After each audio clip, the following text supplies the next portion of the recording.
letadlo. Ne. Jak Američani a Rusové a Němci se hádají dmočí letadlo, ne? Tak Američani říkají, máme Boeing Jumbo Jet, to je největší letadlo na světě, ne? A Němci. Pošleš mi to potom? To vaše letadlo, to je pre hovno. Zaber je. K nám se vlezou 4 vaše letadla a celá naše armáda. Nestil hodit volajíčko. Teďka letí. Rusové říkají, Němci, píče. My jsme rozletěli tím naším letadlem a tak se letíme v klidu, ne? Ne? A říkám tomu pilotovi, ty, něco nám tam chrastí vzadu hustase, jdeš se tam podívat. Sednu do gazíka, za 5 hodin je zpátky a říká, tam nic nebylo.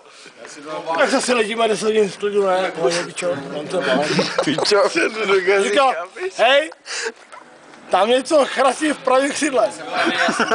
Druhý pilot sedl do gazíka, za 4 hodiny zpátky říkal, tam nic nebylo, jedem dál.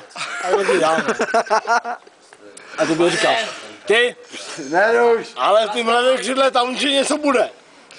Dále si druhý pilot sedl do gazíka, ne? Za 5 hodin zpátky říká, ty, pilot říká, ty, co tam bylo? Nějaký kokout nám zapojil zavřít okno v hajzlu, vletěl nám tam Boeing a lítal kolem žarovky.